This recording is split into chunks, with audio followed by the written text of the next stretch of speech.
see the fame and the money. Y'all bitches smell funny, better stay away from me. Oof, matter of fact, 6 feet away from me.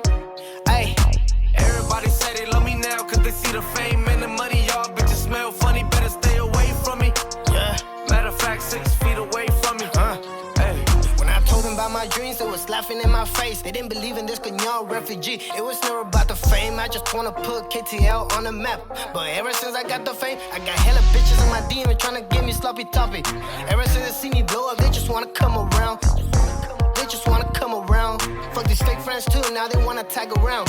After all those time, bitch, I don't need your love. Used to be broke, ain't nobody there to help me out. They became my art right when I shut them out. Sorry, not sorry, yeah. Every club I'm stepping in, I'm finna make it ring. So don't be mad when your bitch wanna ride the string. Hey, baby, tell me who the fuck is laughing now, bitch. Everybody say they love me now, cause they see the fame and the money. Y'all bitches smell funny, better stay away from me.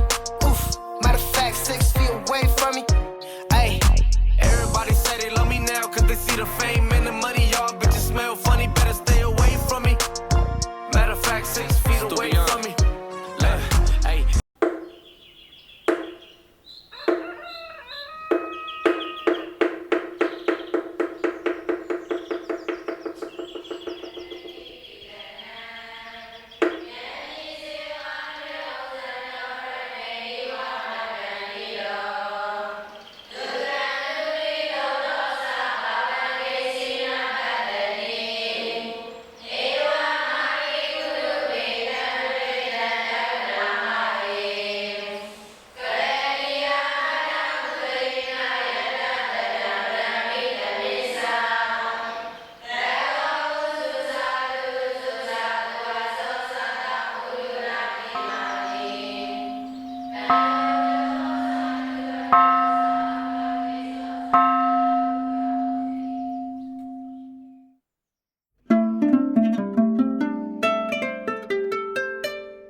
All right, and we're here with Star2, the intro track that you heard coming on to this interview before we start up is from his first song of 2023, 6 Feet Away. We're going to be playing some more of his music and also talking a bit about the meaning behind the music as well as his own life and work as an artist. So Star2, thanks for sitting down and talking to us.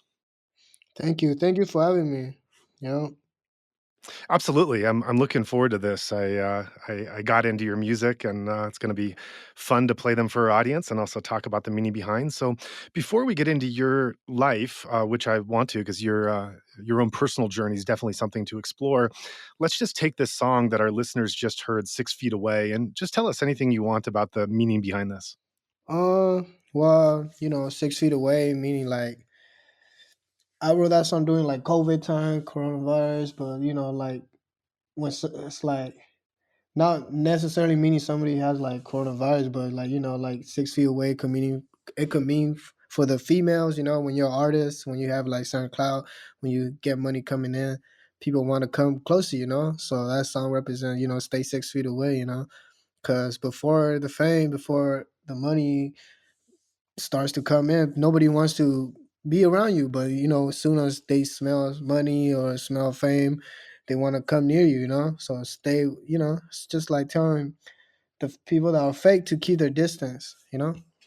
Right. So this was a song that came out as you started to get more well known, and that's a great segue into who you were before you had the standing when you didn't have to tell people to stay 6 feet away because you came Yeah. from quite a different background from being growing up and being raised in a refugee camp in Thailand. So tell us about those early experiences, how you had to leave Myanmar and growing up and then coming to America.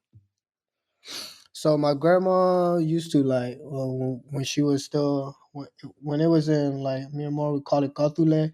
She had a flag when the Burmese military burned down the villages and stuff. So she had a flag and run across the river, swim across the river, a Salween River to get onto the Thailand. So I grew up. I was born in the Thai refugee camp called Mae La Camp. Even that I had to we had to find a better way.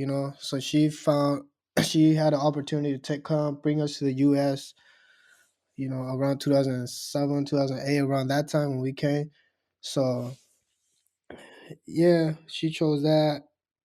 She chose. I chose. I decided to come with her. You know, had the opportunity to either stay with my birth father or come with my grandma. So I chose to come with my grandma because I was closer to her. We had to leave that behind to come and get like to get a better life, hoping to get a better life in the U.S. But it's still, it was pretty hard, you know, the transition, the change, and everything, because it was either we didn't have a lot of opportunities there over there, even in the Thai refugee camp. So Hmm. it was better for me to be here, and I'm glad that I came here. You know, So, how old were you when you came over, and what were some of those challenges you faced? I was around like Mm, 5, 6 years old when I first came to the U.S. Challenges was like the language barrier. That was one of them, you know, and the food. The you know, all of a sudden, the food you grew up eating over there, they don't have it here. They don't sell it over here. There weren't any like Asian grocery stores that was like selling the food that we grew up. You know, I grew up eating over there. Like even rice. When I first came, there wasn't like mhm. the rice that we eat are completely different from the rice they sell over here. But now it's much better. It's whatever. There's more Asian like markets. It's a lot now. Now it's easier to find the food and the stuff we eat. It's easier for us. So, if you were just 5 years old, do you have many memories of growing up in the refugee camp? And if so, what are they? Well, one was to know water. Water is the biggest thing. Every morning we would have to go, you know, go get water. You know, the water that we shower with, cook with, eat with, clean ourselves with. Basically, yeah, water. And then another one would be like protein, a source of protein. The young man, you know, the man has to go hunt, you know. Even you're in a refugee camp, since it's a refugee camp, there's not a lot there. You have to sneak out the camp to go find Mm, your wow. food, your source of protein, all that stuff, you know, go fishing or whatever, you know. Or another one is you know, the rice field. Sometimes if you're lucky, if you like grow rice, rice is you get rice, you know you will get to eat rice. But for some of us in the refugee camp, since it's a camp, you know, they don't grow rice field and there's no rice field inside the camp. So rice was pretty, sometimes you we have to ask for our neighbors rice, you know, borrow their rice, buy, you know, can like a cup full of rice, and that will feed the whole family. And I used to walk barefoot around the camp. I used to ditch school as a little kid. You know, I would go fishing. I remember a lot. I would like my dad would take me back to his house, you know, because you know I was living with my grandma, and I would sneak when they're not looking or they fall asleep. I would sneak out and then go back to my grandma's cabin, hut, something like that. That's quite a number of memories as a 5-year-old Yeah, growing up I there to mean, remember yeah, all that. it's a lot of memories. Mm. And so then as you came to America and you're still quite young and still quite a child and trying to fit in a culture, language, food, these are all parts of it, but you're also coming from such a different experience and than I imagine many people there. Did you experience racism or just simply people not understanding who you were or what you came from? Yeah, it starts off with them not knowing like where I'm from. People would think we're straight up, you know, Chinese. Hmm. You know, from the look, they'll just assume that we're Chinese. Or when we tell them Thailand, they'll think we're Thai, you know, but we're not Thai, you know.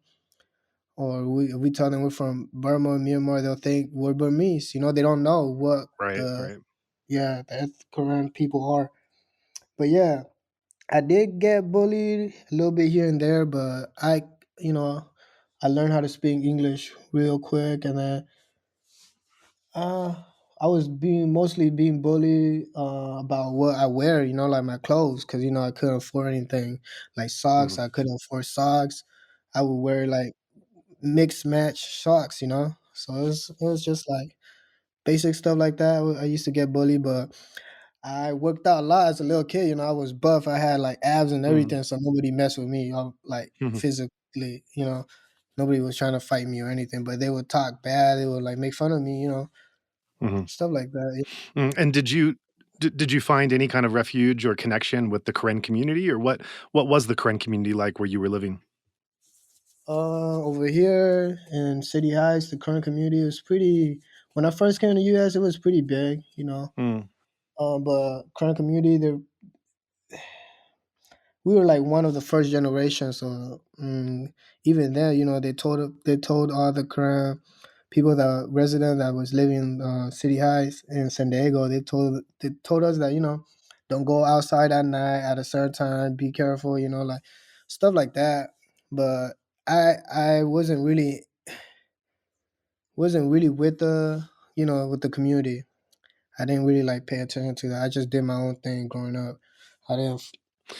sure. And so eventually along your way, you find something that you're looking for in the form of music, hip hop. So tell us about how this came along and what your early influences were, what you were listening to, and how it made you feel and how it inspired you. So when I first got here, I don't know, I was listening to Justin Bieber a lot, you know?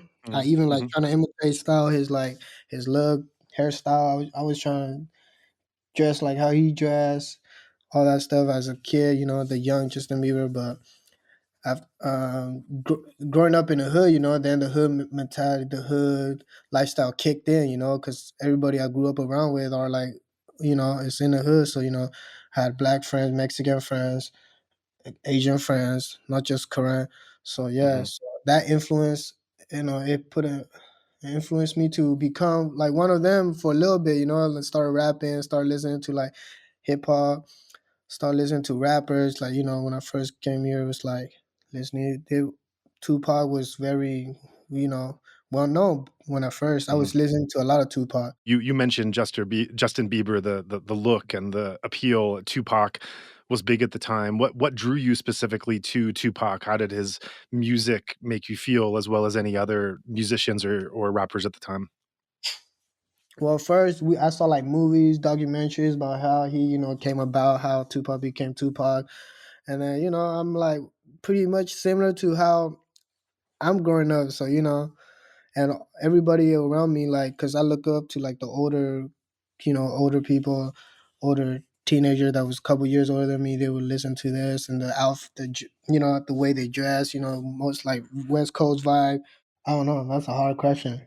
Cause me, I listen to a lot of artists. You know, I take what inspired me is that I don't know. They all had their tough time. They all had, you know, they all had to go through their path. So I feel like I don't know. They could, if they could make it, I could make it. That's how I always see it.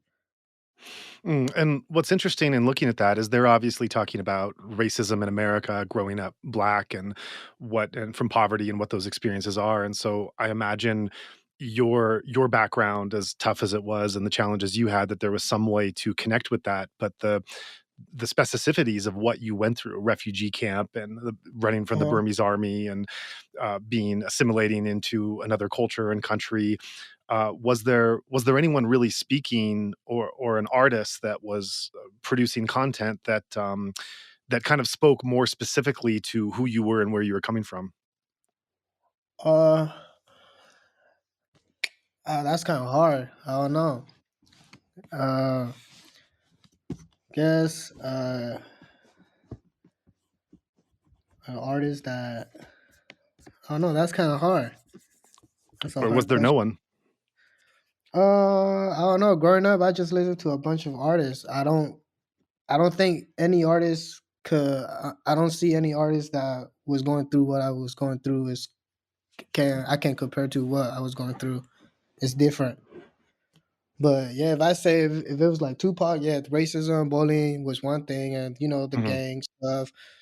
When you trying to have a normal life going to school, you know, but then you know you get caught up in the gang life. Yeah, that was part of it. You know, that was one reason why I listen to Tupac a little bit. Other than that, I don't see any. I don't. There isn't any artist that has gone through what I've gone through. I think I'm the first one out of my group where I'm from. Right, yeah, and so, did you also go through, were affected by gang violence and gang involvement as you were growing up? I was, but I'm a very smart person. I know how to distance myself from there. You know, when I Mhm, smell trouble, I tend to, I just focus on myself. I just do my own thing. Yeah, the gang mm, violence, I don't know. I did have a little crew, my own crew, my own people, we got tired of being bullied, we gathered together and then make our own little crew. Wouldn't call it a gang, but yeah, we had each other's back. Like in school, we have our little group. That's about it. It was mhm. stuff What like that. those were other Karen friends or from different Yeah, backgrounds? other black friends or Asian friends that, Uh-huh. my group is very diverse, it's not just Korean. I'm different, but most of the Korean kids nowadays, yeah, they just stick to their own kind, you know?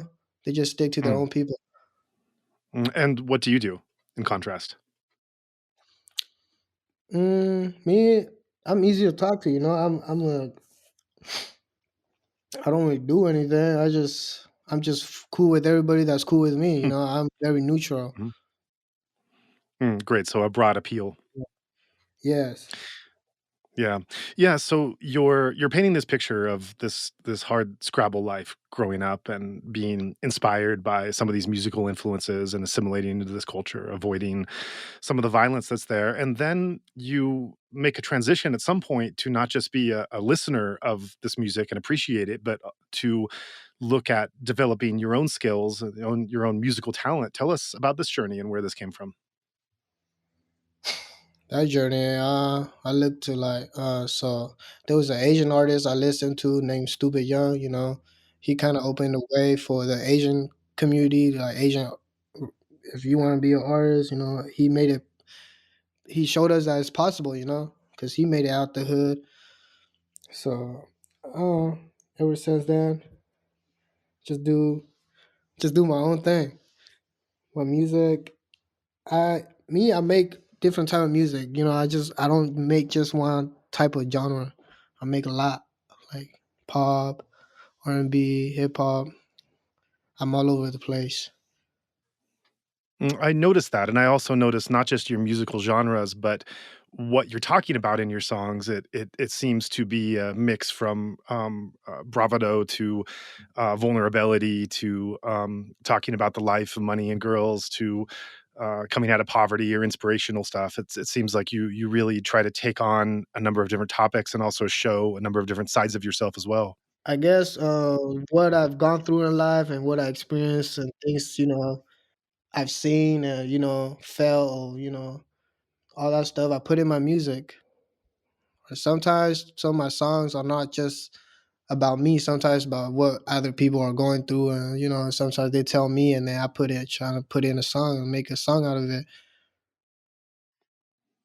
Mm, and it's interesting that you reference Tupac as as one of your inspirations because Tupac was obviously very famous for his ability to show all these different sides of himself as well, to show Yeah, his aggression, his vulnerability, his regret, his anger. You just had so many different versions of Tupac that came out authentically through his music, even when it contradicted itself. And I think that's part of his broad appeal. correct. Mm. So let's listen to one of your songs here. This song is called Pain. So set this up for us. Tell us about who you collaborated with and where the song came from. Uh, so this song "Pain" is featured with an artist named Lil Poppa. The title is "Real Life." It's about my life growing up. Coming from the refugee camp and then come like growing up here. It's the life back home, like back in like Kotule, people will run when they hear, planes or, any aircraft thing in the air, they'll run because they'll think it's a bomb dropping. But, living in City Heights in San Diego, instead of hearing that, you hear like sirens, every day, every night is, you hear the sirens. So that's like something I mentioned in my song, Real Lives, about, about my what I go through and I talked a little bit about, my grandma a little bit in the song. Just yeah, and then the other artist, Lil Papa, I wanted him to put some what he's gone through, like what his lifestyle is like, in Jacksonville, Florida. So yeah, it's a Florida kid and a West Coast kid, collabing on a song title called Real Life, what we are going through, or what we've experienced growing up. Gotta roll me a wood just to feel good. Don't ask me why I'm smoking hella kush, cause this shit helps me cope with my pain. I don't like taking drugs, but I feel like that's the only way. It slowly eats my pain, and every time I'm sober, this pain will come right back. I don't know what to do. Gotta stay strong, can't let this pain shake me down. I'll end up dead on the ground. Oh no, I got my pain, I'll deal with it. You got your pain, you deal with it. Cause nowadays nobody wanna help out for free. They charging and taxing. They saying you famous now, you paying now. You probably made hella money by now. They don't understand the shit that I'm dealing with. If they did, I'll start to cry. They'll start to cry. They'll start to pray. Hey. This pain I'm feeling inside, it comes and goes. The nightmare. If you were in my shoes, you'll feel the same pain. It's okay, it's my pain. I'll find a way to fix it. This pain I'm feeling inside, it comes and goes. The nightmare. If you were in my shoes, you'll feel the same pain. It's okay, it's my pain. I'll find a way to fix it.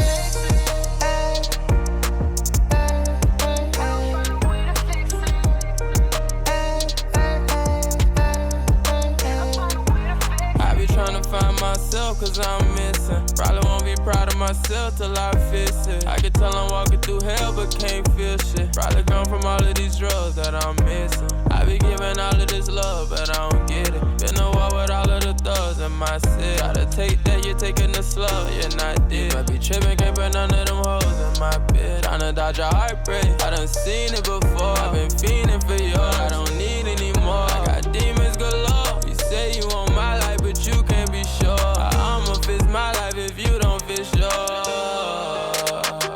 This pain I'm feeling inside, it comes and goes. The nightmare. If you were in my shoes, you'll feel the same pain. It's okay, it's my pain. I'll find a way to fix it. This pain I'm feeling inside, it comes and goes. The nightmare. If you were in my shoes, you'll feel the same pain. It's okay, it's my pain. I'll find a way to fix it.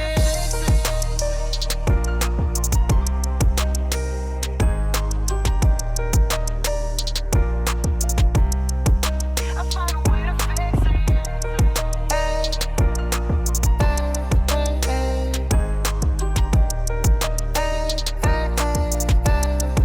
I'll find a way to fix it.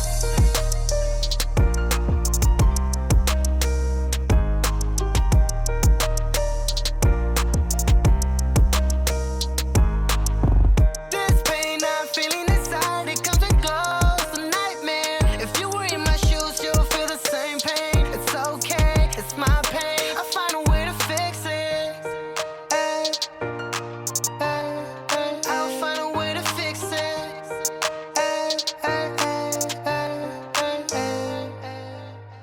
So that was Pain, and that we just heard. And you mentioned collaborating with an African American artist, Lil Poppa, who based in Jacksonville, Florida. And what's interesting about this is that you're both talking about these this pain that you both had to go through in your in challenges in your upbringing, but your upbringings are very different, I imagine, although there's probably some similarities and cross sections in just the human experience of what you had to go through. So despite the differences in your background, identities, and communities and growing up, what did you find with him or with others like him that you had some kind of commonality?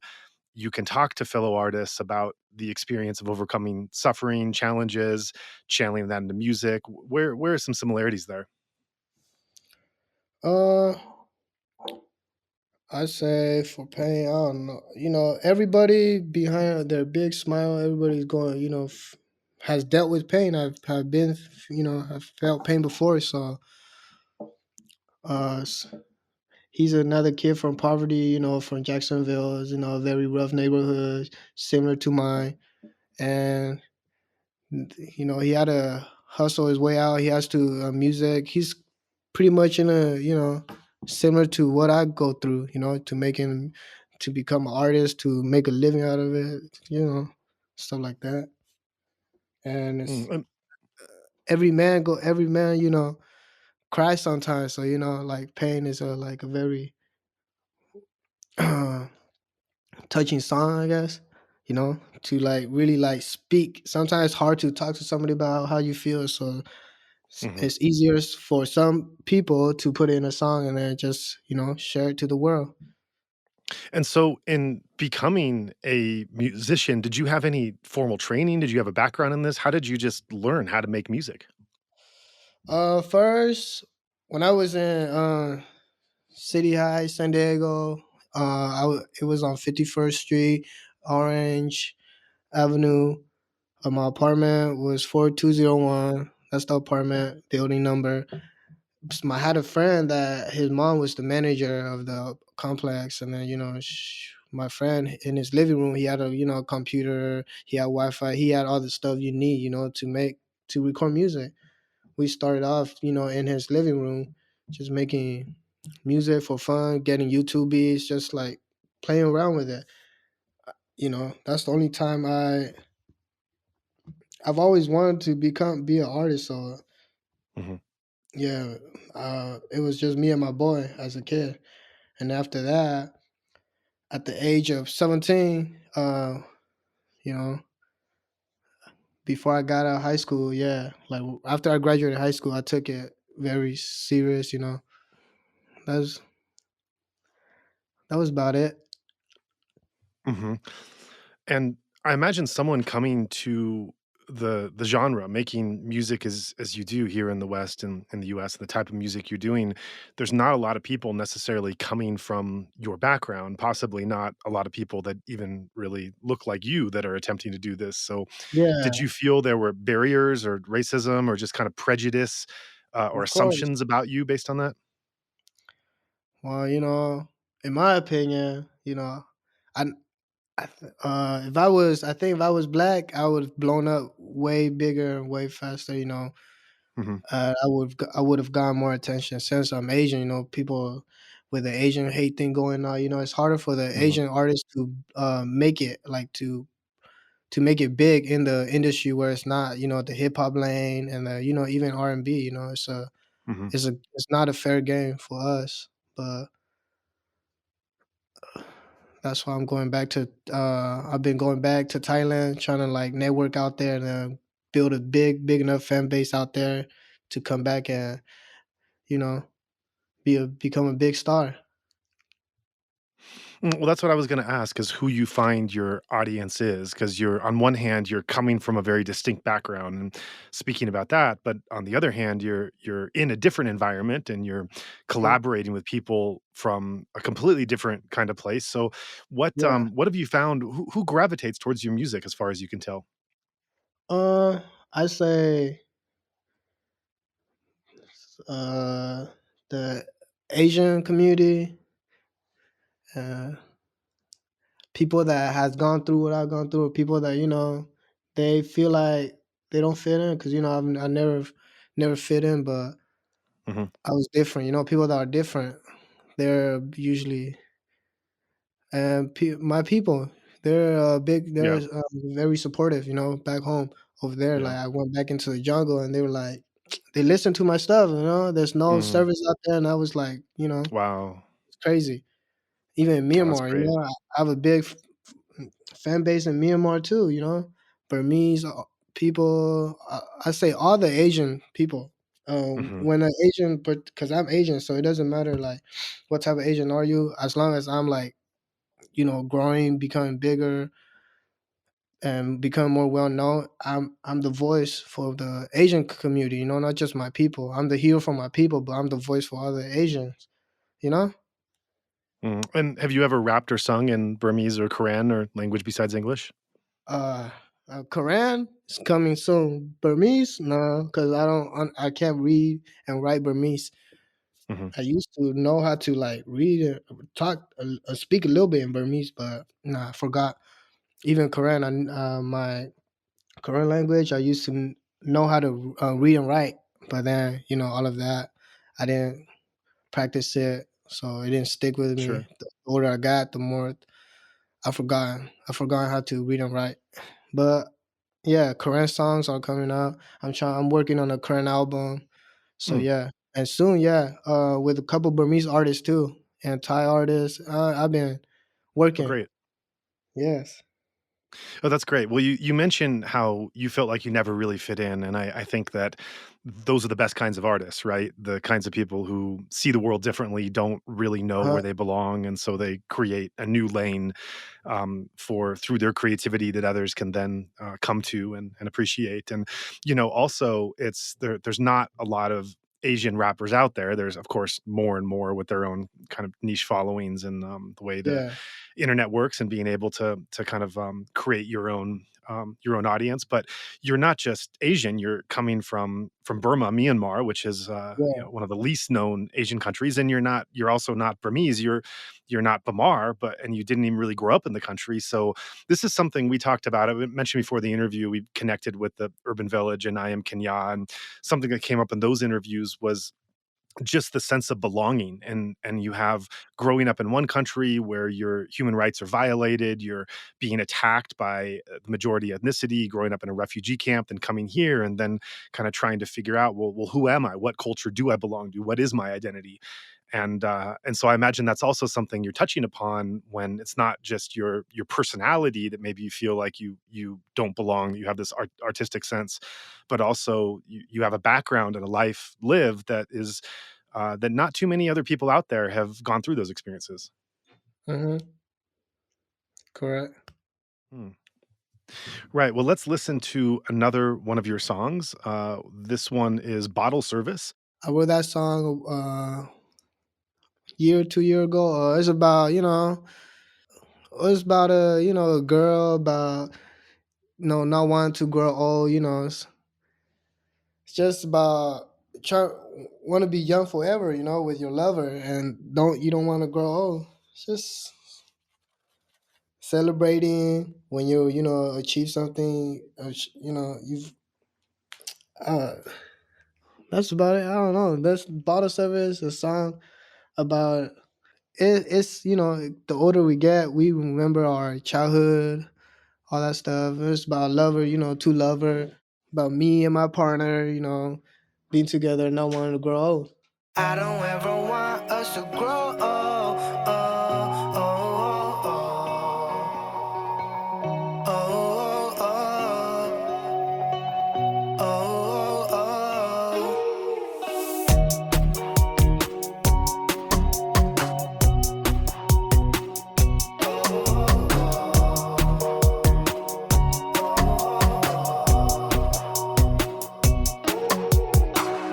I was all alone.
to grow. Oh, oh, oh, oh.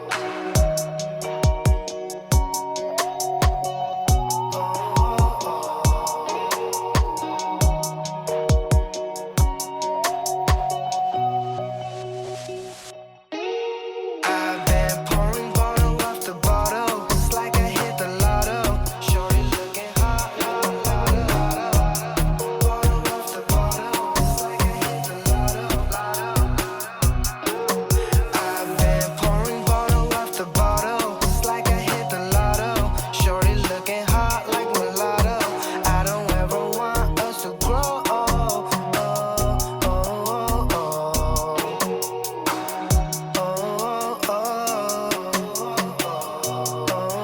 oh. So that was Bottle Service, and I have to say I really like this video. I would recommend people to go and check out the YouTube of this. I watched this a couple times. I just thought it was really sweet, and it also couldn't watch that couldn't help but wonder if this is there's incidences from your child from or I don't know, from your childhood. There's incidences depicted in the video that feel very realistic, and so I'm wondering to what extent the person and the things depicted here are authentic to your life. Well, a bottle service. If you look at the video, it's about, like, as a kid you have this crush in, elementary school. Yeah. Boom, it Hmm. goes. Uh, like a couple years later, you're in middle school. Then boom, in high school. It's like you were that one person ever forever, and then you don't want to grow old, because the older you get, the more distant. You start off in elementary school, you're together to high school, then you graduate. Then when you go to college, boom, you got to separate. It's either your own lane, man. It's sad to do. It's sad to to part ways, but yeah, that's photo service, a song, for your loved one. So is this kind of an aggregate of different people that you knew put into creative song, or is this, if you feel comfortable saying, is this an actual person that the song is based on? Uh, it was a mix of 50-50. Both. Hmm. I wouldn't say not necessarily all one person, because I'm not with that person anymore. And I Right. never had a crush in elementary school. It's kind of like, like, I mean, I did like a couple girls, but I never like, I was very young. I didn't know anything about love Mm. until like I was in middle school. But yeah, the storyline was based on, like starting off in middle school, boom, to high school. Well, it's a really sweet video, and I found myself rooting for the two people to somehow manage to stay together. It just kind of brought you into their love story, so that was kind of cool. But the name I used for the girl, it was my ex name. Mm. Hmm. Yeah, so it's some part, you just got to figure out which part is real, which part isn't. And that was another part that as I started to listen to your music and open these videos that I was really intrigued by is I you reference a mix of what your life is, both in being an immigrant in the US and sometimes being very much kind of in an American vibe, and something that if you showed someone not knowing who you were, they would not knowing your background, it wouldn't look too dissimilar from a lot of other American videos you're seeing these days. And then other videos that are much more referencing your specific background in terms of coming from Ka-ren and Myanmar and the Thai refugee camp, and then some that are kind of putting a wider group of just being an Asian in America. So there's a lot of different parts of your life and your personhood that get shown in these different songs. If I wanted to like film the lifestyle I grew up in, like back over there, it would have been hard, because not we don't have a theme, like a s- a set that will look exactly the same. Sure. Yeah, so the and you wanted to we want to make it, as sweet and as nice as possible. When it comes to like the singing stuff, when we try and make it more, enjoyable, entertaining. But and then when you look at the rap stuff, the rap song is more grimy, it's more Hmm. hoodish. You want to show the audience that it's different vibe to every different song. Like they have their own story. It's all over the place. Sure. Yeah, and you reference how to your own people back home, not just the Karen community and refugee community, but also Burmese now, that they're claiming you as one of their own and really happy to see you blowing up and making it big. How about the other side, like looking at a Western audience, a white or black audience, let's say? To what degree are you finding they're tuning in to your songs and maybe even using your artistry as a vehicle to better understand where you come from and what's happening there today? Uh, I don't know. The Western fan, they don't understand where I come from until they do the research about me. Then they will understand, Uh-huh. why I sound uh, how I sound, and then Mhm. you know, like why I make those type of music. They only know and understand me if they look me up because yeah. The but my people from where I'm from, they know that I was from refugee camp. Well, one thing with most of the features I do, like with the artists, the Western artists that I do, they will start to understand me a little bit and they understand where I came from. We tell them about the story of where I'm from. When we give them a little bio of my Mm. where I was originally from. And then another thing with my music that's been, I could also be the voice for my people. I could put in my music and then show them, because I do have Western fans. I do have a pretty, it's like a Mm. 50-50% fan Mhm. base. You know, my people and a 50% of the Western fan.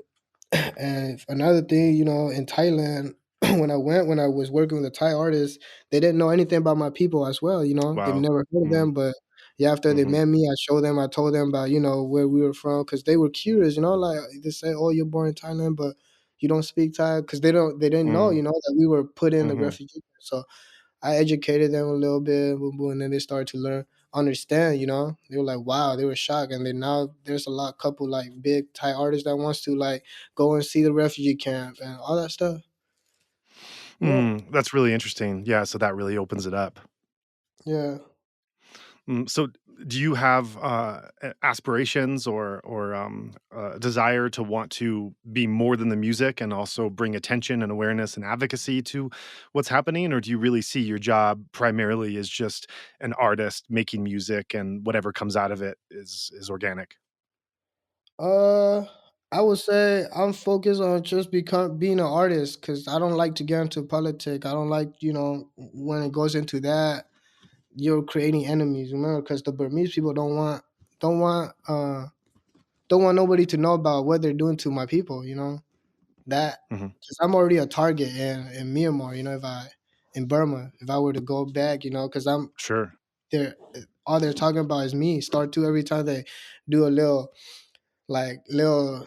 slideshow, a little podcast about me. Yeah, they get a lot of millions of views because, and that's why they introduce people as they tell people that I'm like one of them. But if I had the opportunity to be the voice for my people and speak, I'll let the world know, what my people are going through, what they've done to my people, and yeah.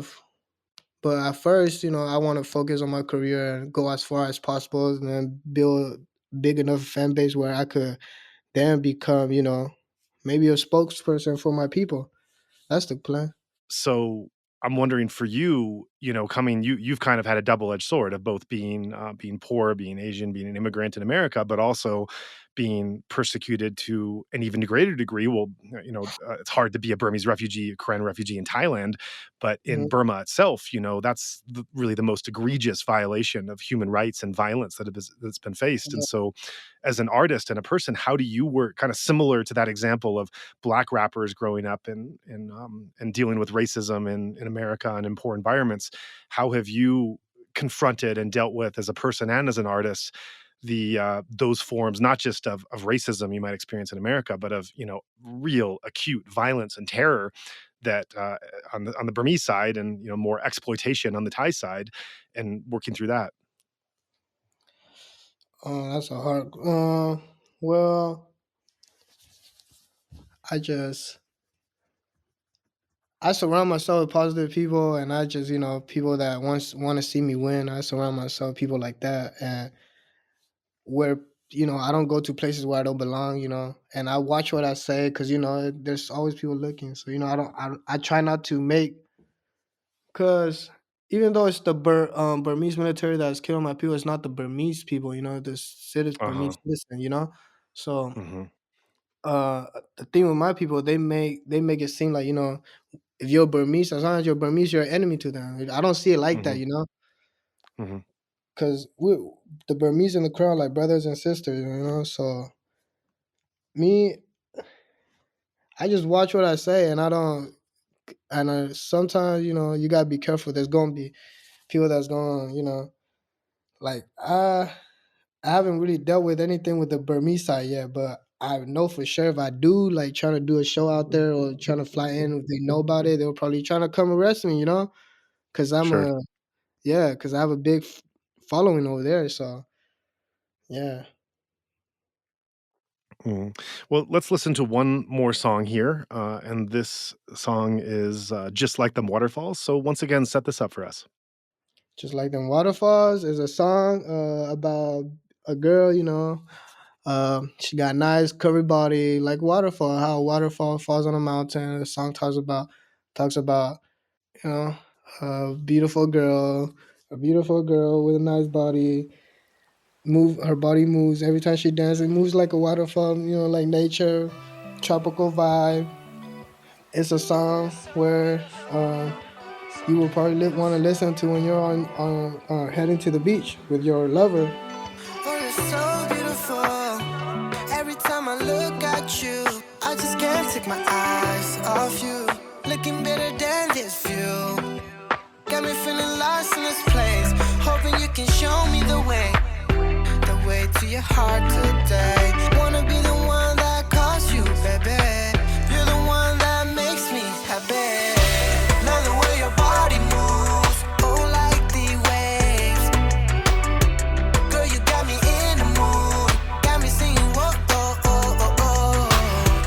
Love the way you move them hips, just like them waterfalls. Girl, I can't stop staring, got me singing, ooh la la la la la la, ooh la la la la, ooh la la la la.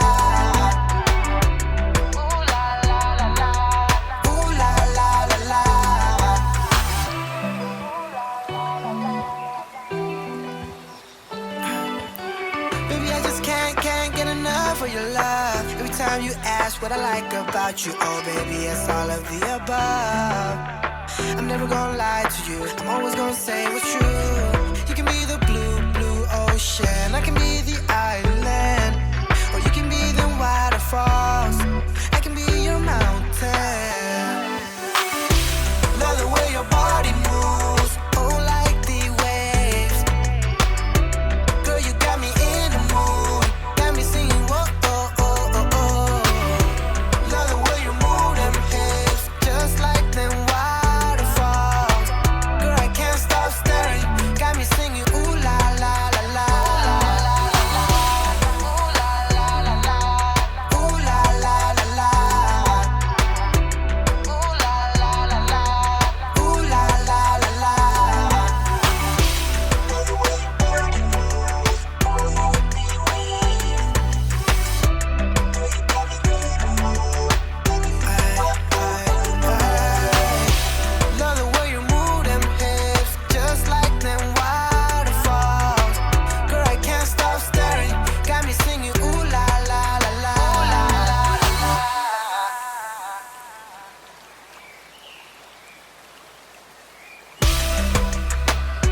la la la.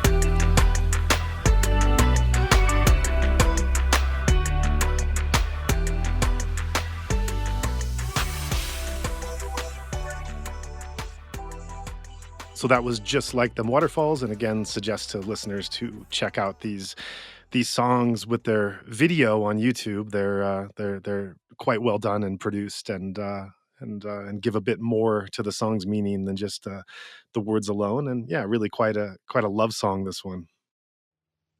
Yes, that's a love song. Mm. So going back to Burma and Thailand, the situation there, tell us your reaction when you heard about the 2021 military coup that happened and what's been and your reaction these past several years as well as it's dragged on. Well, I don't know. It's been an ongoing war for a long time. So, and me, I just I don't pay attention to politics. I don't pay attention to like what I try not to think about that. I just focus on myself. I just focus on my music career and trying to elevate myself so I could help my people in the long run in the future. But yeah, it's sad that what the stuff that's been going on. I imagine you must have family and friends in Thailand and Burma, Ka-ren state right now. Uh, yeah, but my grandma's over here. My mom, she's somewhere in Thailand. My dad's somewhere in Thailand. But yeah, they got families over there. People have to fly run because when I went back to Kodule like a month, 2 months ago, yeah. So the people in Kodule in Myanmar, they every time we flew a drone up, so they thought there was a plane, a jet that was about to drop a bomb. So a lot of the villager grabbed their stuff and went and slept by the river because they saw our drones flying in the air. They didn't know that it was us. Oh So wow. it was very sad. Like people are still scared, but they were happy that I went back because it gave them hope. It gave them there's nothing there's nothing to be scared of. So tell me about that trip. That must have been quite emotional to be back at this time. And did you do a concert or meet people or what happened? Uh, well, it was more meeting people, seeing what their life is over there, like what how they live day to day. Those people don't, they just it's very sad. Some of them have some that lost there's kids that lost their parents. There's like grown-ups that lost a leg or arm from the battle war, and there's like single women that like single moms that lost their husband from the war and all that stuff. Because when we were there, most of the men weren't even in the village because they were in the front line, protecting the villages. Uh huh. Yeah. So it was pretty sad, but it was also eye opening. Also motivated me to to work harder to not go as far as I can in the music lane. So in return, I could help them out too. That's great to hear. And so, in what ways did that inspire you? What are you looking to do that might have motivated you from that trip? Well, as an artist, the bigger you get, the bigger fan base you get. There's more like eyes and ears, and everybody's focusing on you. When I have enough attention and enough focus on me, then yeah, I'll let the world know about my people. And I'm the first for my people, to like make it this far in the music industry. Yeah, I'm the yeah. only one actually. So I I can't let them down. That's how I see it. Like I came a long way, and they're still suffering. From the stuff my family had to deal with before I came to the U.S. So like it was very sad. And it motivated me to keep going, not give up. Cause there's a lot of negative comments too. Sometimes when you do music, all the time actually. So it doesn't matter. So I just say, and so it just motivates me to keep going. Does that feel like a burden or a responsibility or a weight having to feeling like you're a It's not representative a of your burden. people? It's not a burden to me. I feel like it's more of like it gives me like energy, strength. Cause I Uh don't. huh. Uh huh. It gives me strength. Actually, like I it's sad already. I felt pain. I felt the sadness. I know how it feels. So at this point, it's either what am I going to do with it? I use it as a fuel to Mm. elevate myself. If I'm successful in life, I could help my people in the future. That's how I see it. That's very true. I mean, through you and through your example, Yeah, there could be a whole new audience that's open up that can learn about who your people are based on an interest in you. And on the flip side, there people in your community can see what you've been able to achieve and the respect and the status you've been able to gain, and realize that you can come from anything and achieve anything. Yep, Mm. correct. That that's great.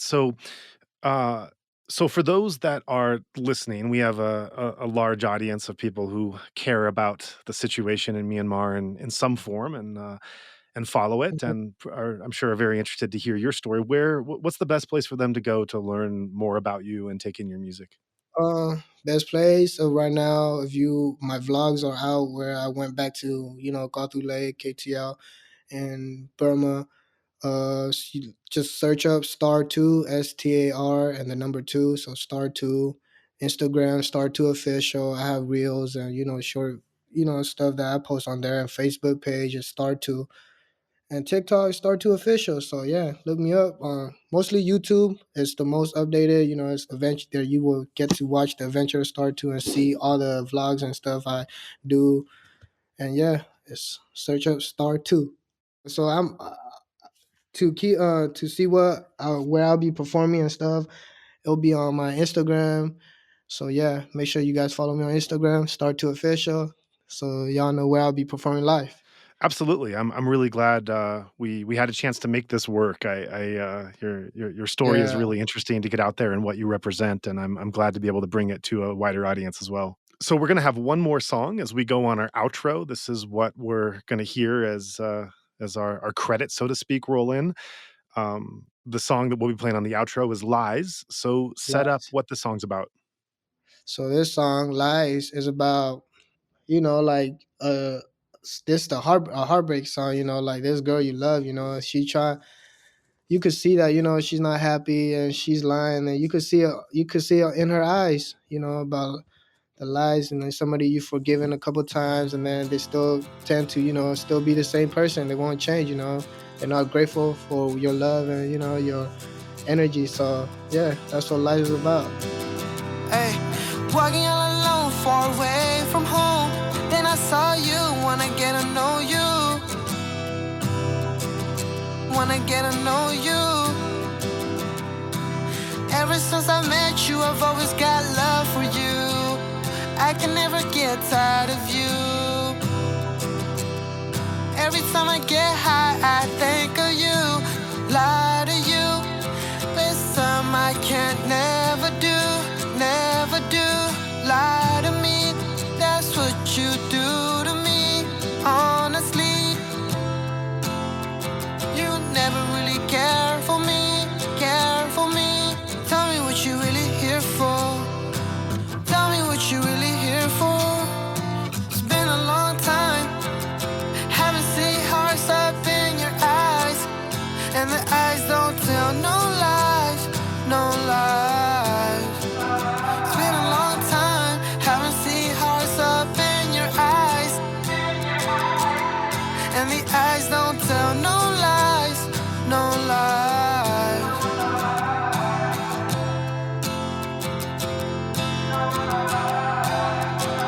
It's been a long time.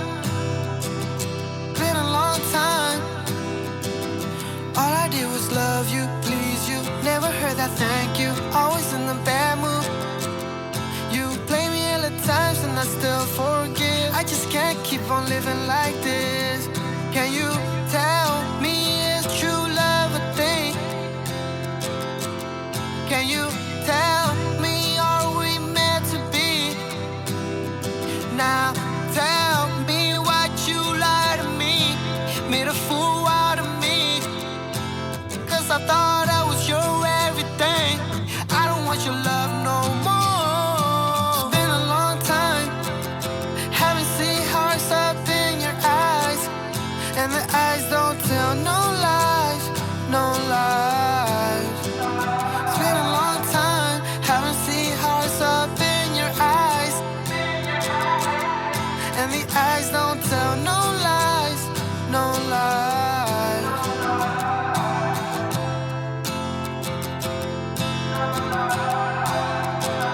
It's been a long time. Been a long time.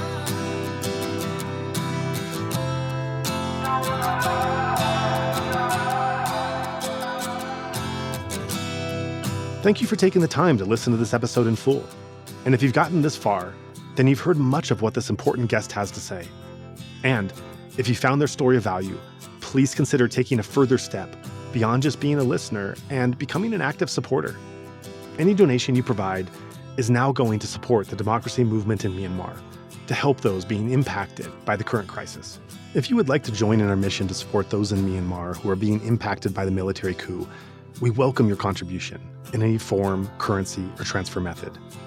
Your donation will go on to support a wide range of humanitarian and media missions, aiding those local communities who need it most. Donations are directed to such causes as the Civil Disobedience Movement, CDM, families of deceased victims, internally displaced person IDP camps, food for impoverished communities, military defection campaigns, undercover journalists, refugee camps, monasteries and nunneries, education initiatives, the purchasing of protective equipment and medical supplies, COVID relief, and more. We also make sure that our donation fund supports a diverse range of religious and ethnic groups across the country. We invite you to visit our website to learn more about past projects, as well as upcoming needs. You can give a general donation or earmark your contribution to a specific activity or project you would like to support, perhaps even something you heard about in this very episode. All of this humanitarian work is carried out by our nonprofit mission, Better Burma. Any donation you give on our Insight Myanmar website is directed towards this fund. Alternatively, you can also visit the Better Burma website, betterburma.org, and donate directly there. In either case, your donation goes to the same cause in both websites except credit card. You can also give via PayPal by going to paypal.me/betterburma. Additionally, we can take donations through Patreon, Venmo, GoFundMe, and Cash App. Simply search Better Burma on each platform and you'll find our account. You can also visit either website for specific links to these respective accounts or email us at info@betterburma.org. That's Better Burma, one word, spelled BETTERBURMA.org. If you would like to give it another way, please contact us. We also invite you to check out our range of handicrafts that are sourced from vulnerable artisan communities across Myanmar, available at alokacrafts.com. Any purchase will not only support these artisan communities, but also our nonprofit's wider mission. That's Aloka Crafts, spelled ALOKACRAFTS, one word, alokacrafts.com. Thank you so much for your kind consideration and support.